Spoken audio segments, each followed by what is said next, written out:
about 2,000 miles, starting in New Orleans, to shine a light on the millions of people in this country who are struggling and suffering great injustices every single day. And along the way, I met healthcare workers who didn't have healthcare themselves.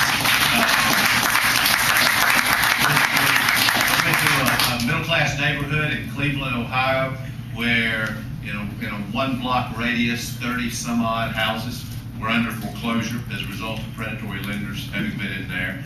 And some of you may have heard us talk about this at the debate. I met a man who was 51 years old who had lived 50 years of his life not able to speak because he was born with a severe cleft palate and couldn't afford to get it fixed. And finally had some good person volunteer to fix it for him. But he literally lived 5 decades without being able to talk. And this, what I've just described, this didn't happen in the Great Depression, and it didn't happen in some foreign country. It happened in the United States of America today. And that's what I wanted Americans to see. Because I can only speak for myself, but to me this is an outrage.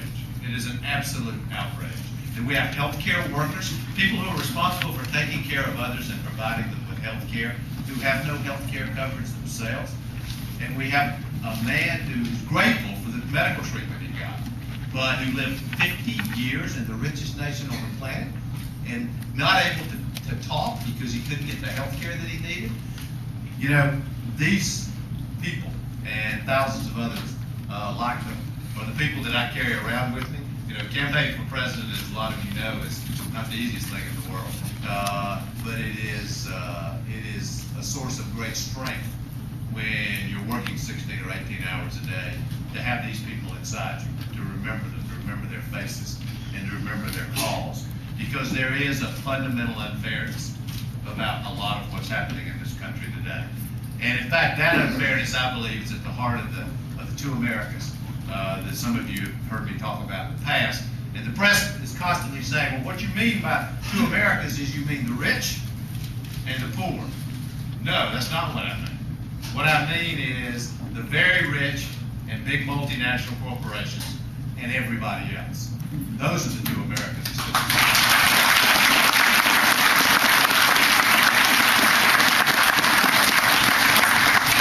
In one of the Americas, people live paycheck to paycheck, and in the other America, they never even have to think about what their bank account is when they're going to write a check.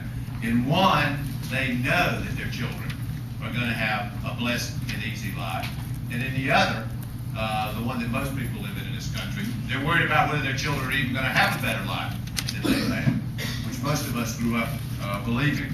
And then you have narrow interest America, which is very well represented by lobbyists and powerful interests in Washington. And then you have middle class America that's forgotten all the time. If you don't believe these two Americas exist, let me just give you 3 facts that I think prove it beyond any doubt. A typical CEO in this country today makes more by the end of lunch than an average wage worker makes all year long. In fact, the income gap in this country is greater than at any time since the Great Depression.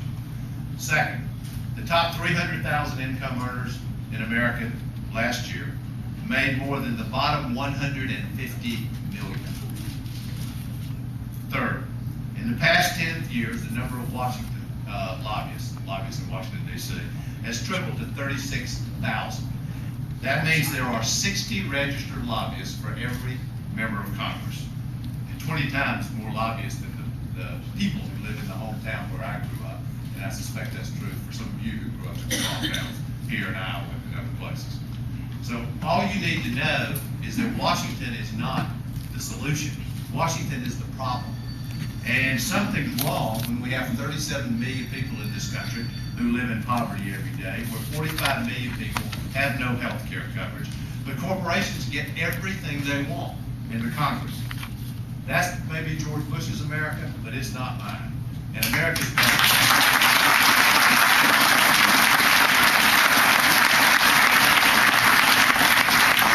this crowd that's been in charge under George Bush for a long time, not only have they not helped the situation, they've actually made it worse. Now, for an entire generation, regular workers have not seen a raise. And this reality stares in the face of regular people all over this country every day. What you hear coming out of Washington, coming out of the Bush administration, what you constantly hear is, well, we have economic growth in America. Look at the statistics. Well, those people need to leave Washington for a few minutes and come out here and talk to people in the real world. Because there may be economic growth, but we know where it's happening. It's happening for big multinational corporations. It's happening for the very wealthiest Americans.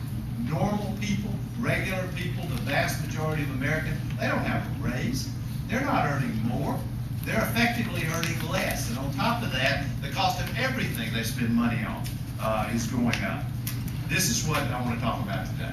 Because what I believe we need, and what I think the president has a responsibility to do, is to put America's economy back in line with our values. And it is time for us to put an end to George Bush's war on work, which is exactly what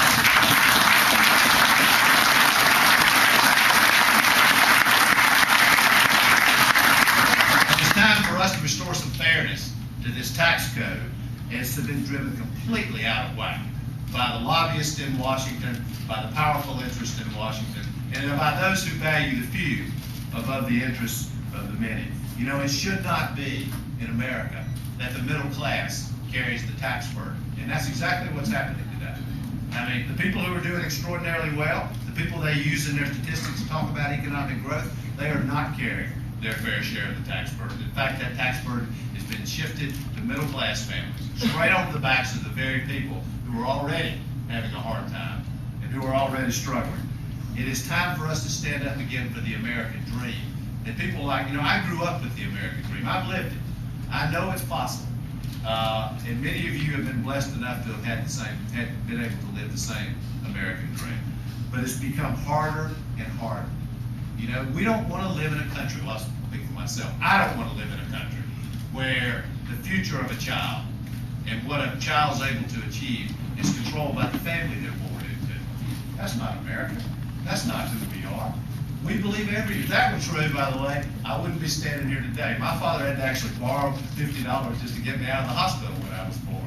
And he took me home. Some of you might remember I'm the son of a mill worker, right? He actually took me home to a two-room house in the mill village when I was born. And now look at what we've been able to do. But it's so hard for people to live that dream today. And that's what this is about. You know, this is not an accident, by the way. What's happened?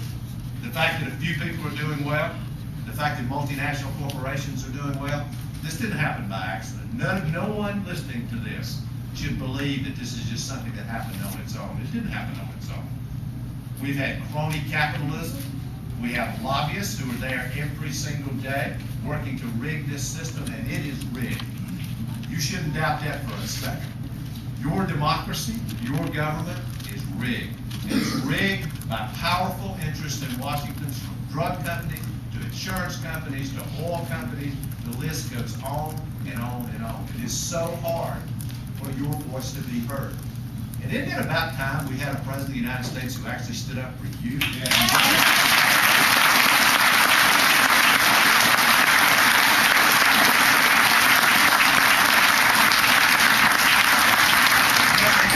It doesn't have to be this way. It just doesn't.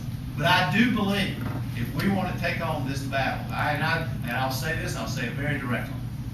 I do not believe you can sit at a table and hope that the insurance industry, the drug industry, the oil industry, the power companies, that they're going to give away their power. I mean, that's a fantasy. That will never happen. I mean, they've had this power for too long. They have too much at stake. They have too much invested in this system staying exactly the way it is, rigged for them, rigged against you. They do not want to see this change. And they will not change until they're made to change. You can't do this by being nice. You have to tell the truth, you have to be strong, and you have to be willing to fight. And the time to talk to them is after you beat them. That's the time to talk.